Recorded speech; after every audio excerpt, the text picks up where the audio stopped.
Regardez maintenant ces 3 portraits. Angela Merkel, Hillary Clinton, Christine Lagarde. 3 femmes et un point commun. Elles ont chacune brisé le fameux plafond de verre, cette barrière invisible entre les femmes et les postes à haute responsabilité. Notre invité veut encourager toutes les femmes à les imiter, à dépasser les freins qui nous empêchent de rêver plus grand. Bonjour Florence Sandis. Bonjour. Vous êtes journaliste et vous signez ce livre qui compile toute une série d'études et qui délivre 12 clés pour briser le plafond de verre, pour réussir au féminin, comme vous dites. 12 clés comme les 12 travaux d'Hercule. En moins pénible, c'est aussi compliqué. Non, heureusement, c'est beaucoup plus facile parce que beaucoup de ces freins viennent de nous-mêmes. Donc, l'excellente nouvelle, c'est qu'on peut agir dessus. Et oui, c'est ça. Donc, vous rappelez plusieurs chiffres dans ce livre, notamment celui-ci. En moyenne, quand un homme gagne 100 €, eh bien, une femme en gagne 81. Le constat, vous l'avez dit, c'est que souvent, ce sont les femmes elles-mêmes qui s'auto-limitent. Pourquoi? Comment?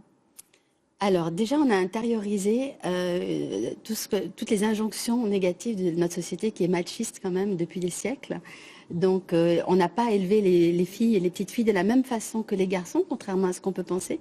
Même si, comme toutes les femmes dans les années 70, 80, on a pensé qu'on grandissait dans une société a priori égalitaire et paritaire.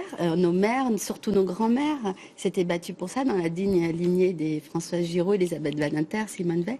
Et puis on se rend compte finalement, 20 ans après, on regarde autour de soi et on se dit mais où sont les femmes au poste de numéro 1? Mais il n'y en a presque pas. Alors qu'elles sortent à 60%, elles sont 60% des élèves de grandes écoles et des bacs plus 5. Elles n'occupent que 17% des postes de direction.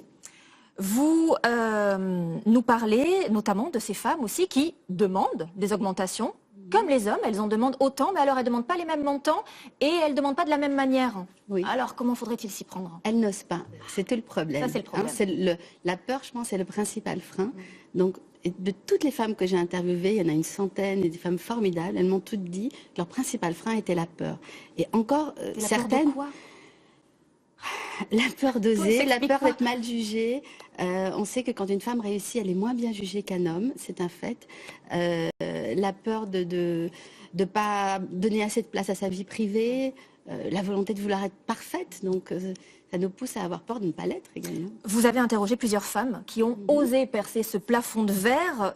Vous parlez dans le livre des stratégies qu'elles ont mises en place pour y arriver. Laquelle vous a le plus frappé, impressionné, étonné? Alors, j'ai vu des femmes vraiment formidables, mais l'une qui m'a le plus étonnée, elle s'appelle Marion Darietor.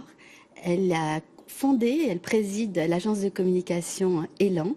Et quand son agence a fusionné avec l'énorme groupe Edelman, le groupe américain, elle s'est retrouvée dans des process énormes et elle s'est sentie un petit peu perdue, avec une pression énorme et des employés qui étaient moins heureux et des résultats qui ne suivaient plus.